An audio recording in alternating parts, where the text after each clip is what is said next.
Welcome back, guys, to another episode of the Health Mastery Show. I'm your host, as always, Adam MacDonald, and in today's episode, I have on with me Jackon Peos for episode number 21. Jackon is currently a PhD researcher working at the University of Western Australia. He has multiple other qualifications. He's a registered sports nutritionist and has worked with hundreds of people in sports and also in physique competitions. He's also been a physique competitor himself. Today we talk all about refeeds and diet breaks.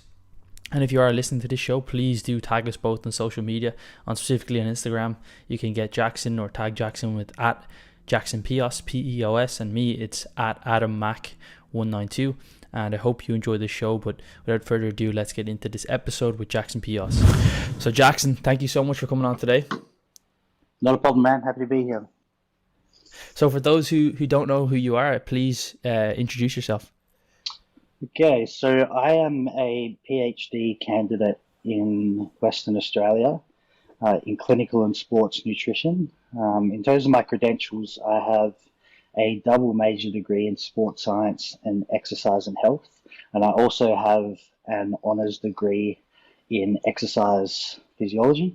I'm an accredited sports nutrition, and I do most of my work either running research studies out of the lab at University of Western Australia, or working as a remote sports nutritionist.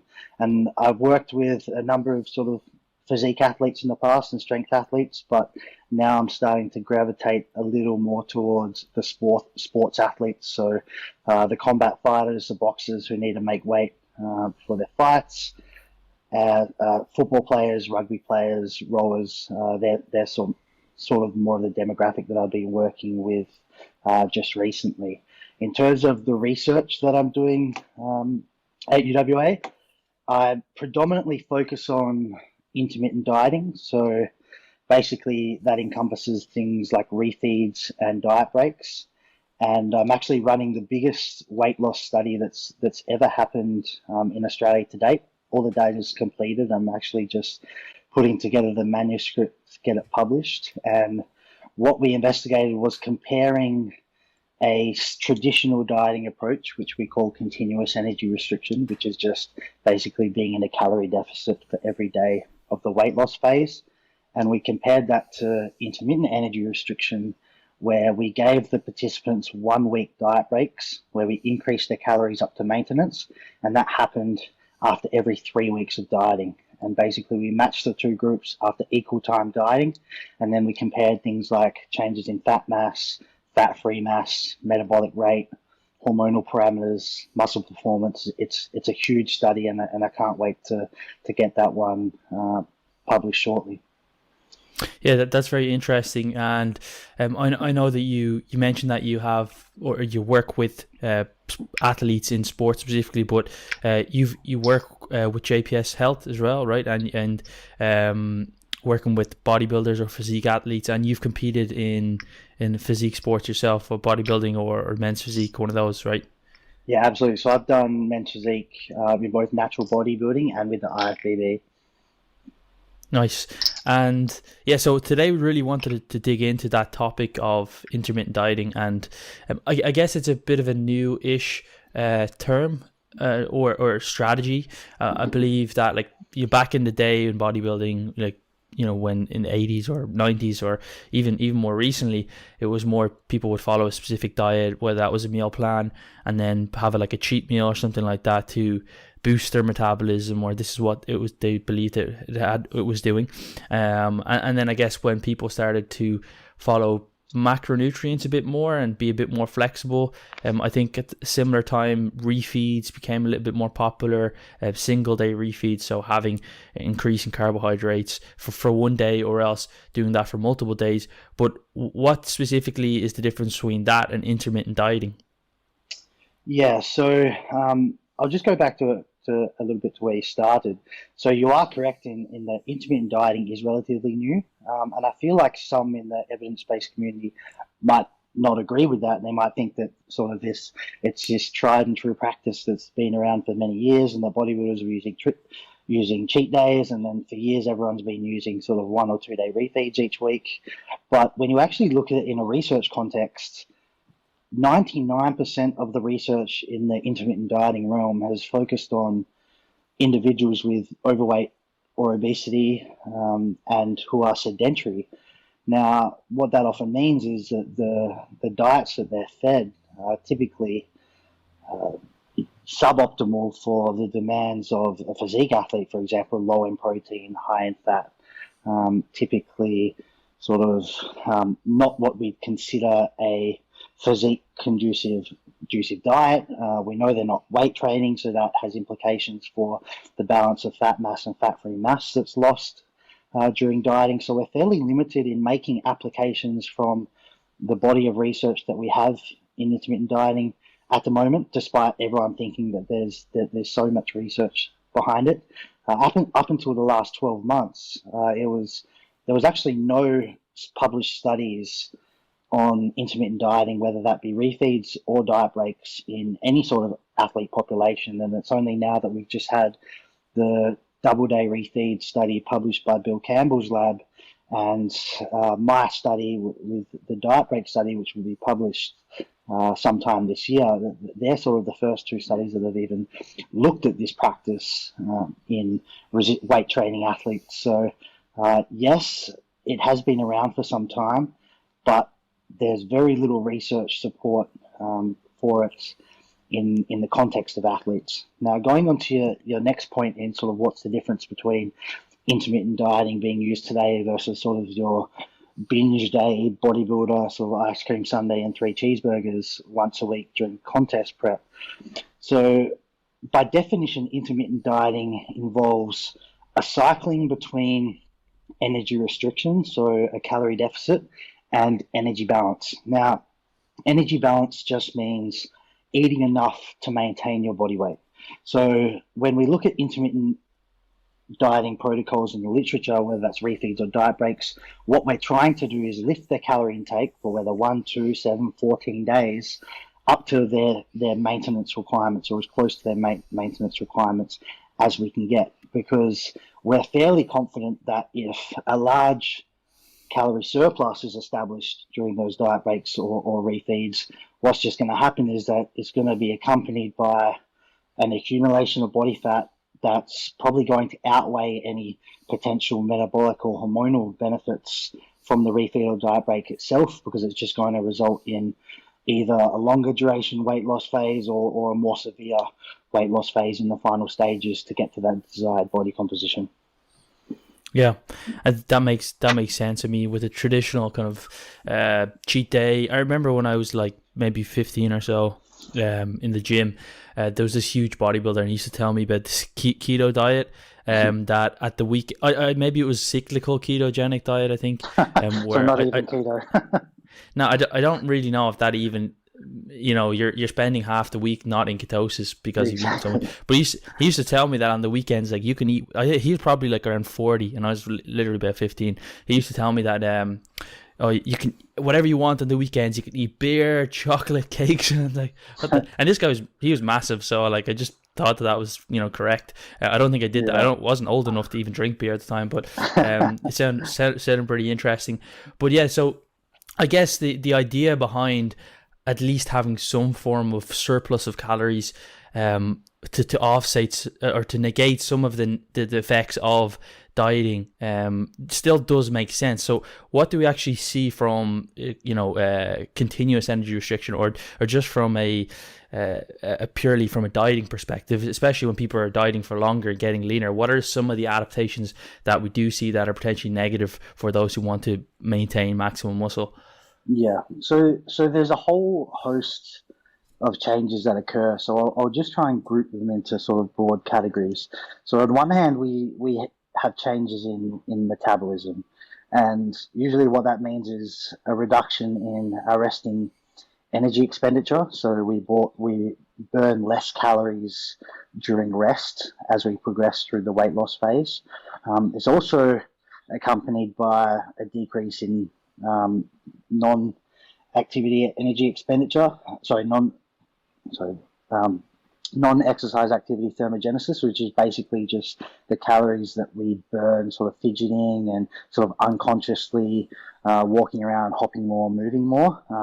They tend to decrease as well, and we get decreases in physical activity energy expenditure, which is basically we're going to burn less calories during movement, during exercise, largely due to the reduced body mass, which means there's less of an energy cost for locomotion.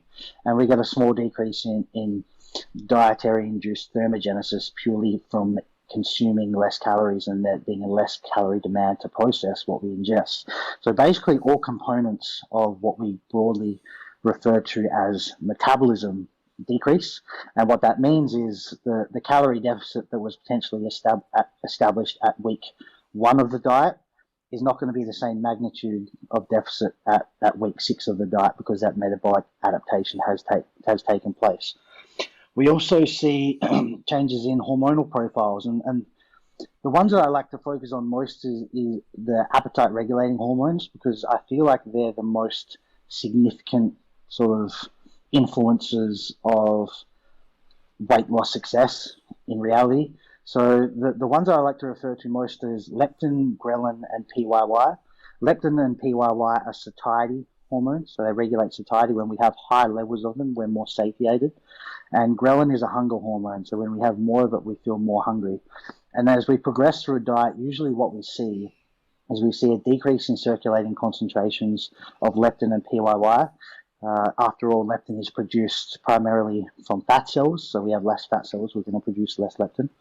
And we also tend to see an increase in ghrelin levels, and collectively what this means is we have this increased drive to eat. So when we couple that with the reductions in metabolism that are occurring, we're burning less calories at rest and during activity, but we've got more pressure on us to consume more calories. And basically that's just a collective pressure to try and remove the energy deficit that exists, to try and sort of push us back up to our set point body weight and body fat.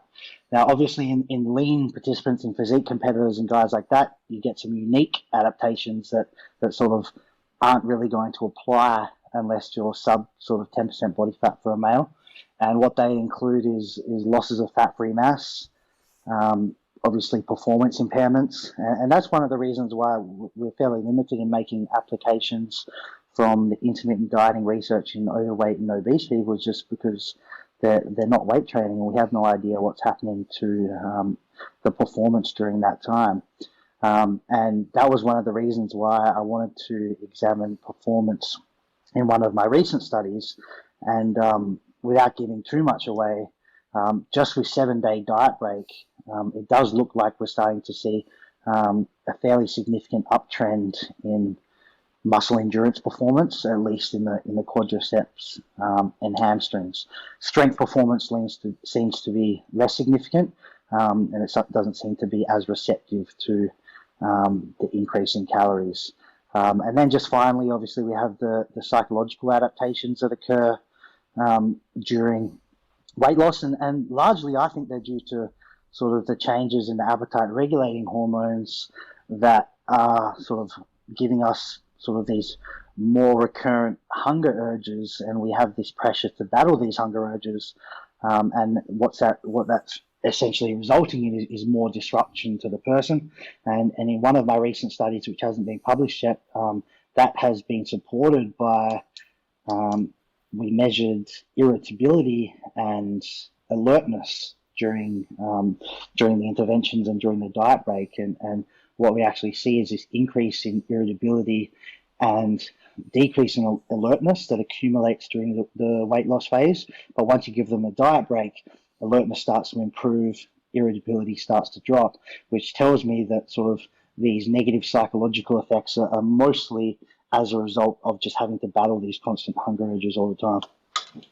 Yeah, and it's pretty interesting you say that, like a lot of the research in obese and overweight people, we can't really translate that to physique athletes. And I guess if someone's not training and they're obese, any new training stimulus or even any kind of training stimulus at all will elicit muscle growth even in a calorie deficit because of that that new stimulus, but also because the excess amount of energy that they have stored to produce that, or to build muscle. So I think when we're talking about physique athletes, one of the things that I'm thinking about is we often have a time frame with the general population or obese or overweight. It's typically to feel good or to get into better health status, and that doesn't necessarily have to have a 20-week time frame, or else you're going to be off, or you're not going to place well in the bodybuilding show. Where in competition prep, some people can diet for up to 8 months or whatever it is. That's,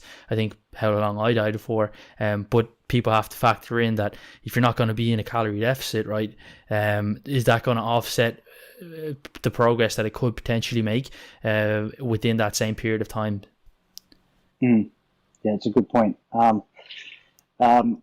In terms of, like, I just following on from that point, because I think it's a worthwhile discussion, in terms of my analysis of the diet break, sort of the intermittent versus the continuous dieting over 15 weeks, so comparing a large block of continuous dieting chronically versus a large block of intermittent dieting, do we think that those short-term bouts of sort of increasing calories are going to increase or are going to improve basically the macro outcomes, let's say if that was 15 weeks into a contest prep versus if we didn't do any refeeds or diet breaks?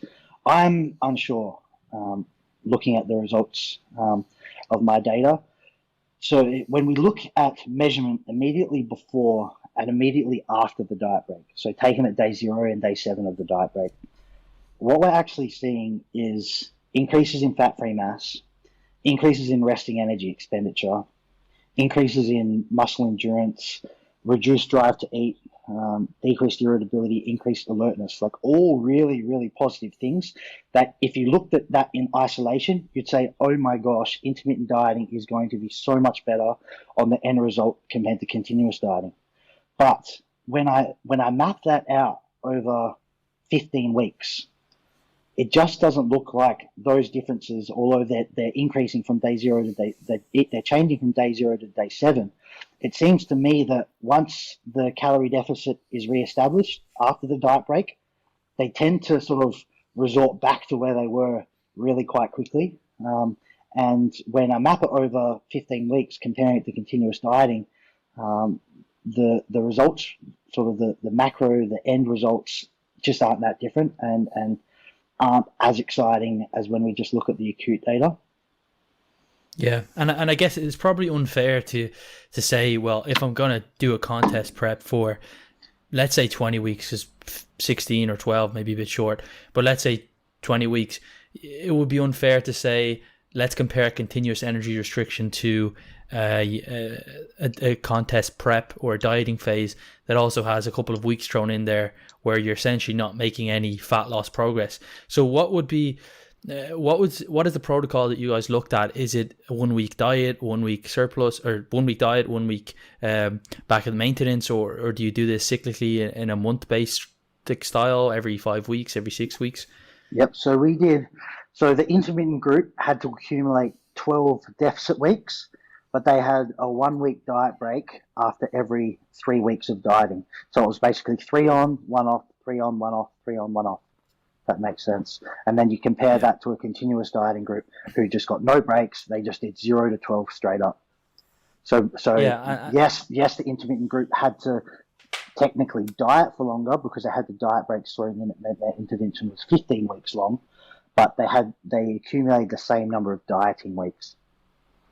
Yep. And how would you translate that to a contest prep? So like I mentioned, if you're going to do this in a dieting phase for a contest bodybuilding show, or you just want to get to quite lean levels of body fat, whether it's a photo shoot or something like that, would that mean that you would then extend the dieting period to allow for those periods where you've actually been in a calorie maintenance? So what I'm saying is, let's say you do it 25% of the weeks, or 1 in 4 or 1 in 3 are in a surplus. Would you then extend the calorie, or would you extend the actual length of the diet by 25%? And in that case, do you think you'd see more positive results in terms of ultimately more muscle mass maintained? Because at the end of the diet, if you're extremely lean, you're probably going to feel pretty crappy anyway, psychologically and physically. But do you think that there would be more muscle mass maintained at the end of that? I think you absolutely have to. Let's say you've calculated that you've got a fixed amount of weight to lose before you're roughly in contest shape, and that's going to take you, if you average it out, maybe let's say 16 dieting weeks if you give a little bit of room up your sleeve.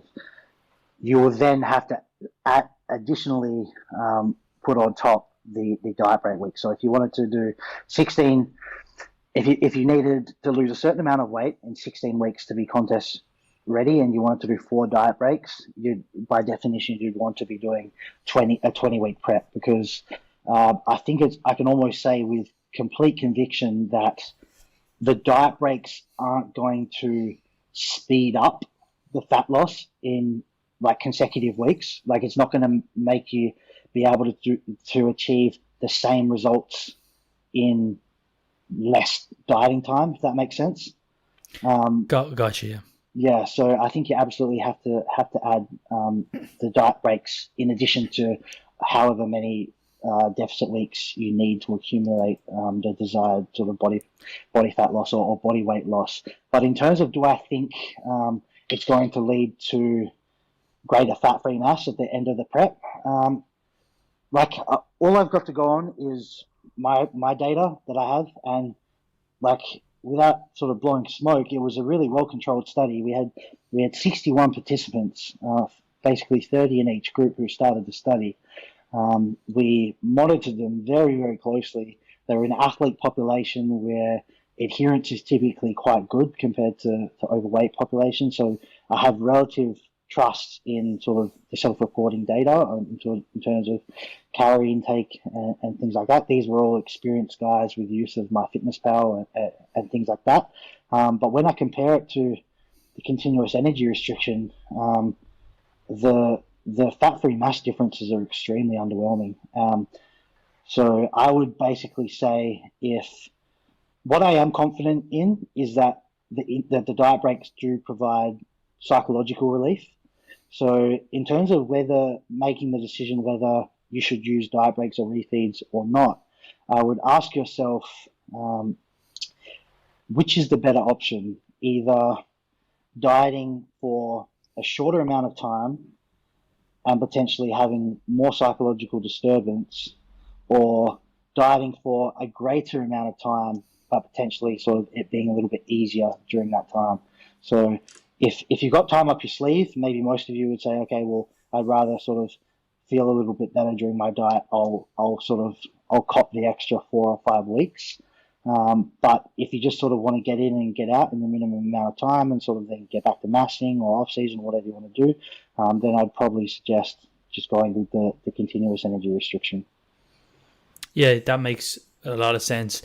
And I mean, I think that's probably one of the reasons why people would extend, or in recent years, especially in natural bodybuilding, contest preps have been extended, not just to try and offset any additional or slow down muscle loss, but also to actually make it less psychologically stressful. Because at the end of the day, what's the point in just doing this if you're just going to torture yourself for 12 weeks? You're doing this because you're purposely choosing to do it, not because you're in a concentration camp or something like that where you have to diet. So it makes sense to try and make this as easy as possible so that you're just not an asshole, or you can live your normal life. Like I don't know any natural bodybuilders that are getting paid just to do bodybuilding.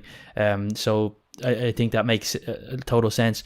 But if you were to compare that, let's say, and I know this is definitely very hypothetical, but just based off of what you research and your also experience working with people, if one was to do, say, extend that period of dieting to allow for those extra weeks where we can have higher calories, do you think that if you actually just extended it and maybe just made the deficit less, so just continuous restriction, and then made it the actual deficit just continuous but less restrictive, or less of a calorie deficit, but just extended that dieting period, and then compared that to someone who has also the same amount of time, 20 weeks, but perhaps the dieting weeks are a little bit harsher or more of a calorie restriction, but then we do have those periods of maintenance calories. Do you think that there'll be any differences there in terms of the outcome from psychological point of view or just ease of dieting?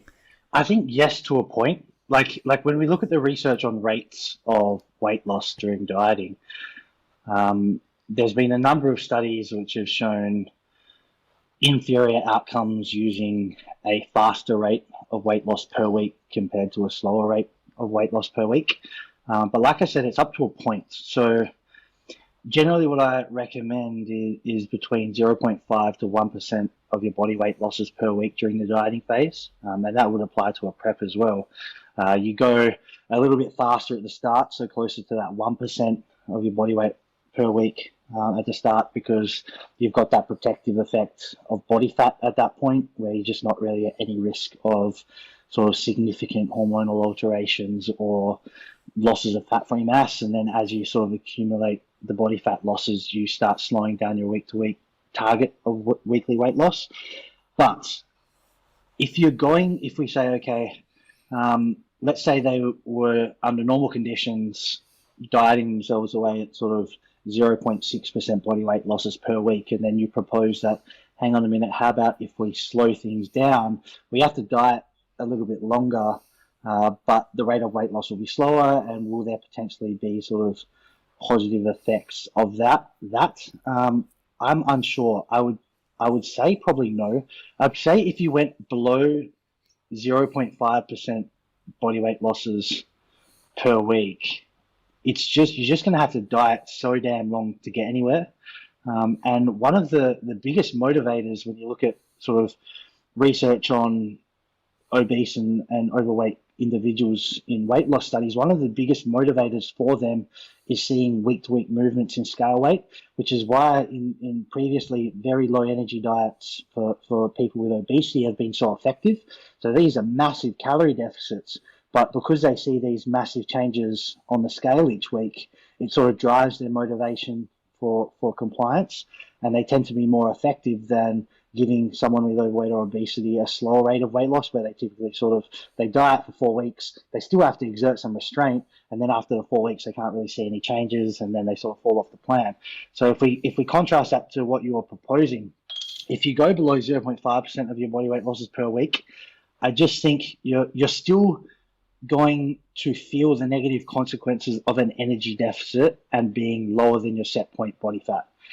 And I'm fearful of the negative result of that is that you're just going to be spending a longer amount of time feeling shitty, albeit sort of with a reduced calorie deficit than what you were on before. I think potentially, and it's probably going to vary on an individual basis based on preference, but I think in that scenario, it might be better just to sort of stay where you were at that 0.6%, as long as you're sort of at a reasonable rate of weight loss per week already. Just stick with that, and then sort of save yourself 2 or 3 weeks of having to sort of spend your time feeling a bit shitty with a lean body comp. Yeah, and I think it's actually kind of difficult to separate the negative effects of a calorie deficit or being at low body fat when you're dieting, because they come part and parcel, they come together. So it's hard to say, well, it's because I'm low body fat, because you're also in a calorie deficit. So that does make sense. And I actually noticed that myself. I don't think it's just with obese people, and you'll probably agree with me here that when you're dieting to get into relatively lean or very lean levels of body fat, that you do see that is a motivating factor initially, the scale weight, but then as you get leaner, you see visual differences almost every day, definitely every week. And I think my last competition prep, which was 2019, I did my first show in July, and then my last show was in November, just because I'd qualified for the Worlds or whatever, and then just wanted to do it. But between that period was I was very demotivated, because I didn't see a whole lot of progress, because I was already pretty much in contest shape. And yeah, there's periods where I ate more food and tried to bump up a few pounds of fat, but at that point I've kind of I'd spent a long time dieting. I wasn't motivated, I wasn't really seeing much visual progress, and actually, to be honest, I probably lost a bit of muscle, and that's probably tied to being very lean, but also just a lack of motivation to train very hard and to kind of go there and dig deep when you're not really seeing any additional progress. You're just kind of holding progress, and kind of resonate with the people who are overweight, who don't have a kind of experience or any kind of reference points with previous dieting, that, you know, when weight loss stalls, they just kind of lose motivation. So how do you compare then an intermittent week of, or intermittent dieting, so a week of a surplus, or a maintenance calories, versus what we've kind of traditionally seen, I suppose, more in the evidence-based, with, say, single day or multi-day refeeds, like two-day refeeds? Would you say you'd see similar effects to that? So it's a good question, and I don't really have a solid answer yet. So basically the most conclusive data we had in the intermittent dieting realm was published by my supervisor, Amanda Salas, and it was a diet break study that used 14-day diet breaks, and they saw superior maintenance of metabolic rate and better fat loss in the group that used the 14-day diet breaks versus the group that just continuously dieted the whole time. We didn't at that point in time have any research sort of showing positive outcomes using single or double day refeeds, despite the prevalent use in sort of the athletic community. So when I was designing my study, I sort of had to go on the research that we have at hand and not sort of speculate so much based on what's being used. And I thought if I was going to set out to design a study which hopefully would have a significant finding, it would be in my best interest to go with a protocol that was more similar to the existing research versus a protocol that was very dissimilar to the existing research and then potentially have no significant effects. So I decided to sort of go somewhere in the middle and go with a 7-day diet break, to see if we could sort of match the same benefits that we're seeing with the 14-day diet break. Now, since then, we've had Bill Campbell's lab come out and publish the double-day refeed study, and as far as I'm aware, that's the only study that's looked at either single or double-day refeeds to date. Now, they concluded that double-day refeeds retain more fat-free mass, dry fat-free mass, and metabolic rate compared to continuous dieting. I actually have some issues with this study because when I interpret the data that they've provided, I don't arrive at the same conclusions that have been made in the paper. There's one group by time interaction that's significant, and that is for dry fat-free mass, and there's no significant group time interactions for fat-free mass or metabolic rate. So therefore, I don't understand how they could therefore state that that double-day refeeds retain more fat-free mass, dry fat-free mass, and metabolic rate. I think that's an incorrect interpretation of the results. And I've actually looked at their raw data and I analysed it using what I consider to be a robust statistical model, and that's an analysis of covariance using the baseline values as a covariate. And again, with my analysis of that data, I didn't see any significant differences between groups in the change in metabolic rate or the change in fat-free mass, which tells me that the finding isn't very robust, even if they have identified some significance using their model. So if you are using double-day refeeds with the expectation that they're going to maintain your metabolic rate or your fat-free mass, I'd be a little skeptical of that study, and I'd at least wait till we can see some more studies done in a similar area or on a similar protocol. Yeah, I think when I looked at it, what I noticed was that when they actually checked for fat-free mass, those who have a higher carbohydrate or have consumed higher carbohydrates within proximity of getting their body composition tested are going to have more lean mass, right? Absolutely. Yeah, but I have a major issue with that as well because all it says in the methods is that the final analysis occurred 2 days after the final diet break, which also means it was 2 days after completion of the study. So what happened? What did they do with their diet after the 2 days of the diet break? Did they go back into a calorie deficit? Because if they didn't, and they just ate ad libitum, it's actually going to mean you're measuring on the back of a 4 day sort of refeed, and I just don't think that makes sense.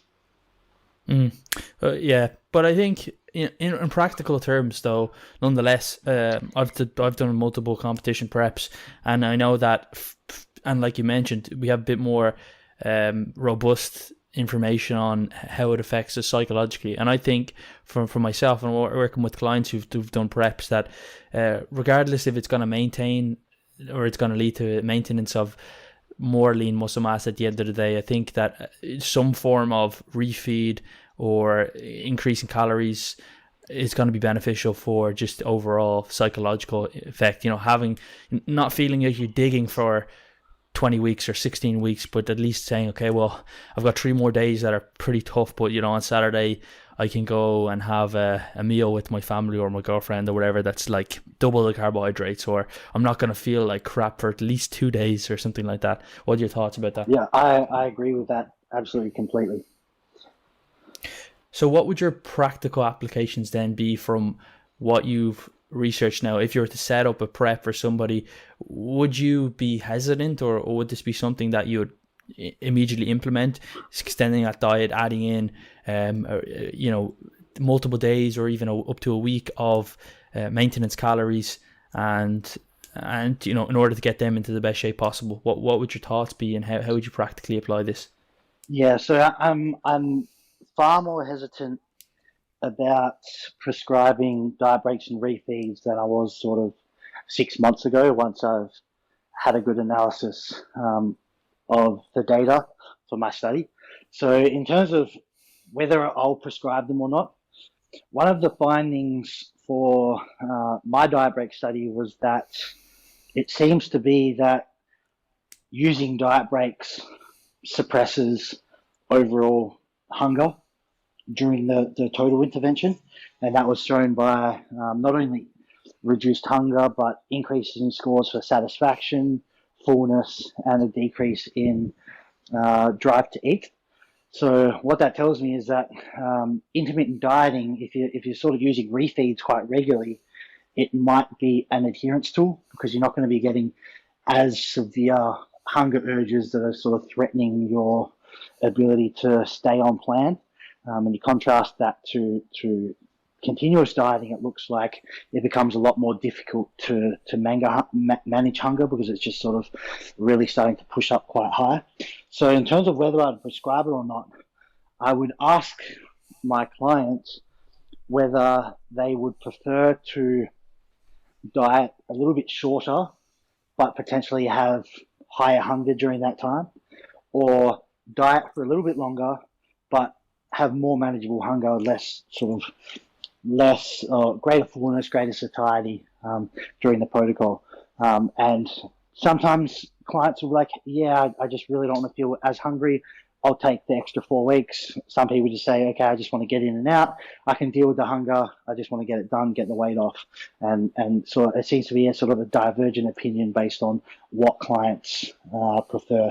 In terms of whether I prefer refeeds or diet breaks, I'm going to say diet breaks just because I haven't seen any data yet to suggest that refeeds have, although it seems completely rational, I haven't seen any research yet to say that single or double day refeeds improve any sort of psychological markers or scores for hunger or fullness or anything like that. Whereas I have seen those positive indicators I discussed before, like alertness, irritability, hunger, satisfaction.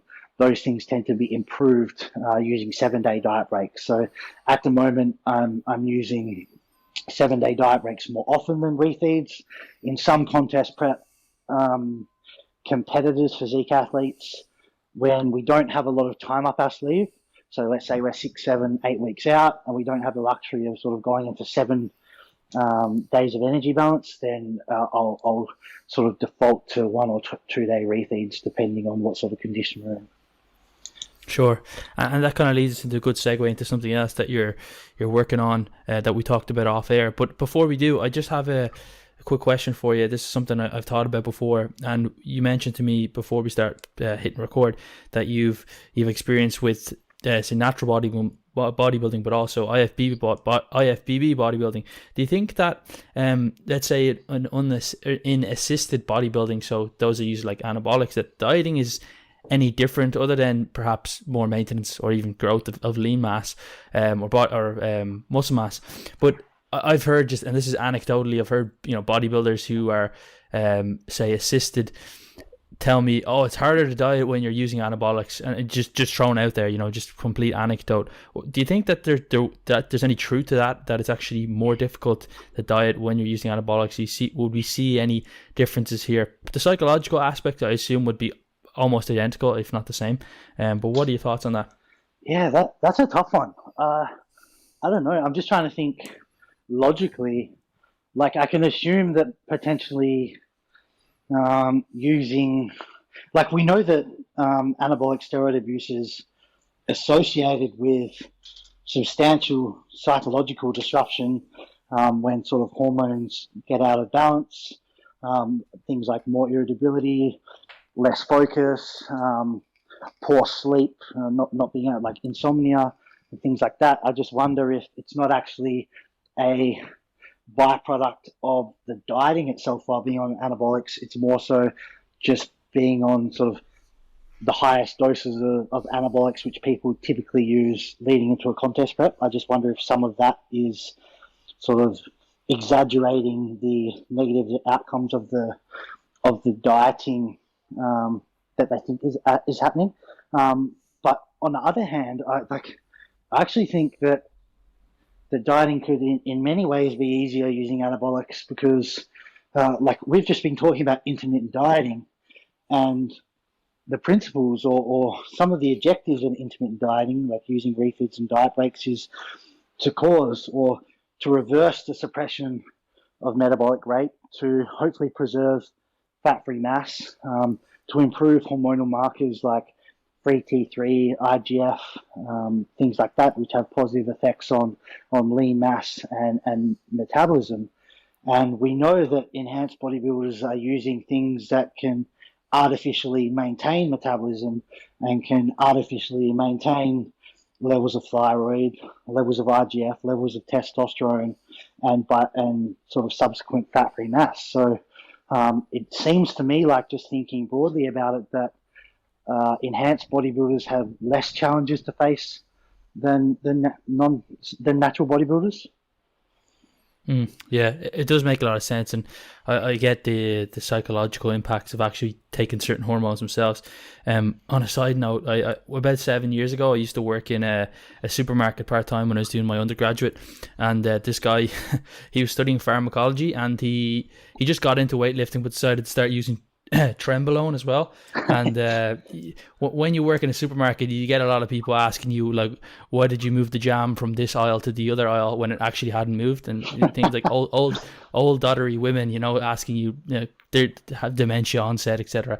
And he used to have to walk away from old women when they'd ask him a stupid question, or what he perceived as a stupid question, because he would get so angry that he didn't want to be accountable for what would happen if he tried to if he tried to answer them, because he would get so frustrated and angry that, like, simple things like that would just, his fuse would just go off straight away.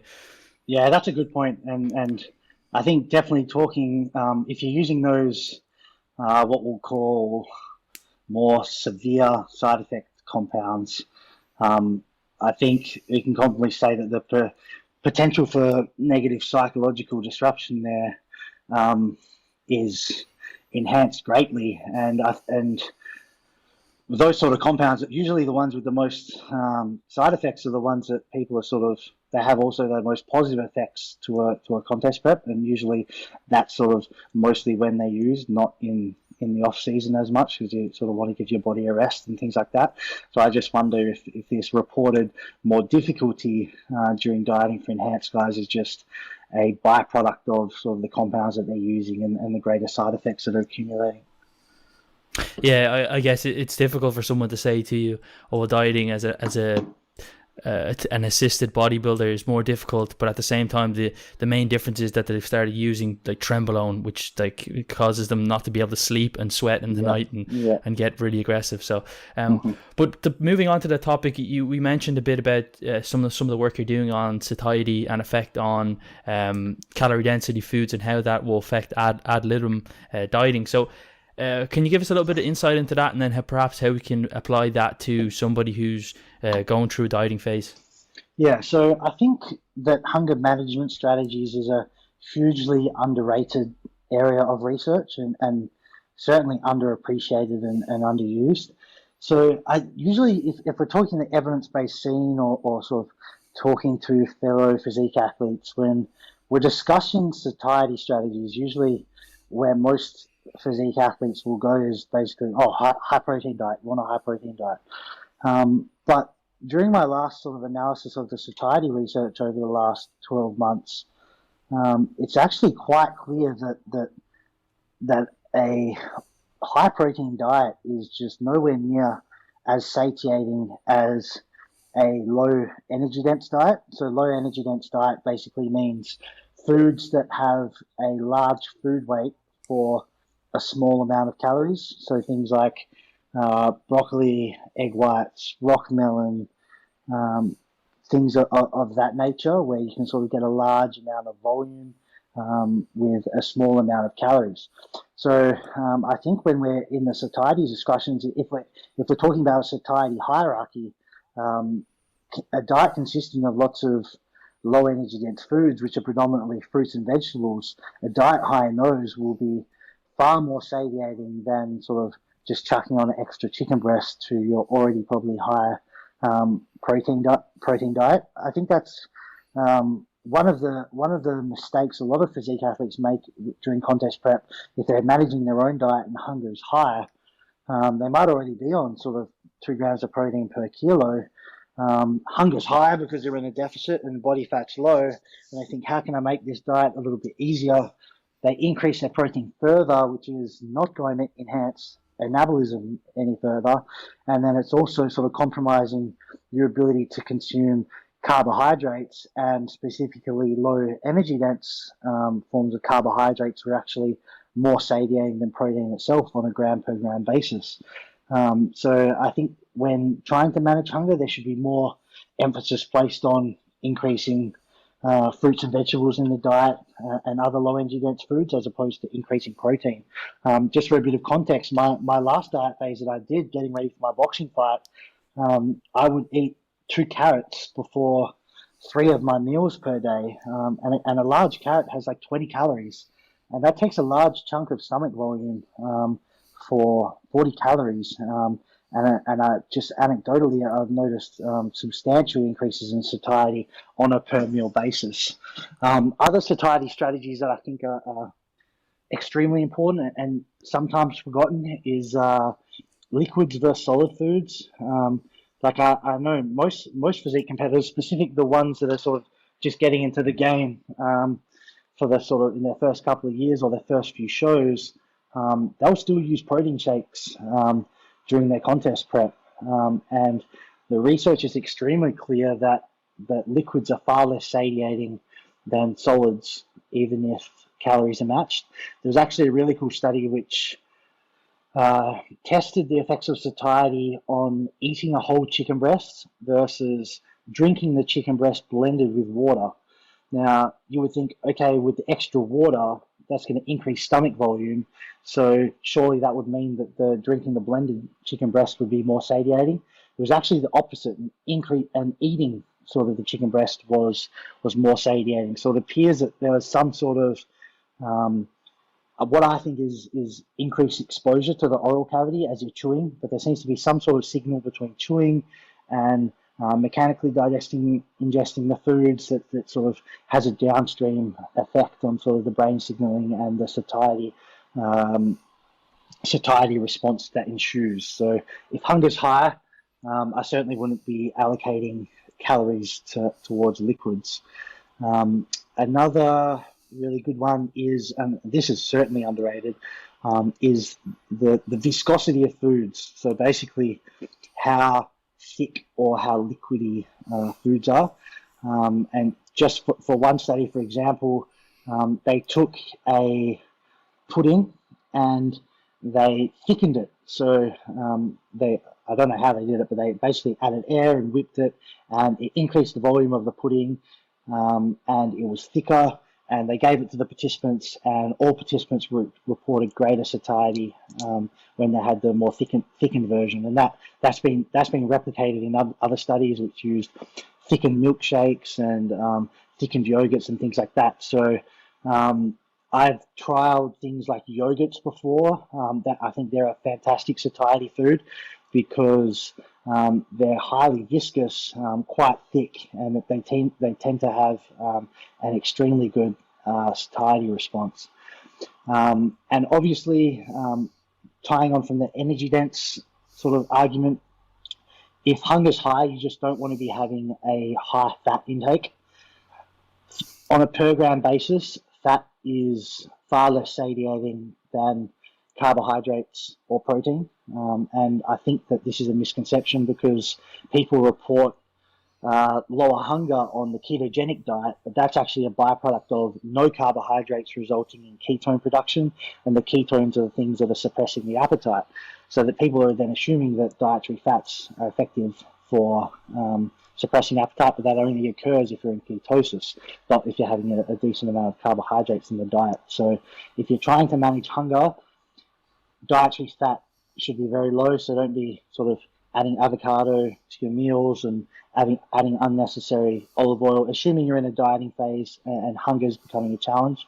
You want to be keeping fats quite low. I wouldn't be going over 20% of your total calories or half a gram per kilo of your body weight. Now, in terms of where I'm going with that research, I've got a couple of honours students who I'm supervising in sort of once the coronavirus settles down and we can go back into the lab. We're going to be testing sort of the effects of different composition breakfasts on the satiety response that occurs afterwards. So we're gonna test a number of different breakfasts, like the standard Western breakfast. So that might be like some cereal, milk, and a glass of juice, like a low protein, high energy dense diet. We're going to compare that to a high protein diet. A high protein breakfast with high volume. So that could be like egg whites with some grilled vegetables. We're going to compare that to a high protein, high energy dense diet. So that will be like some whole eggs with added olive oil, maybe some cheese, things like that. And then we'll have a control group of like intermittent fasting. They're all going to consume the meal. Excluding the intermittent fasting group, all meals will be matched on calories and macronutrients. Sorry, not macronutrients, but they'll be matched on calories. And then 4 hours later, we're going to invite them to a buffet meal.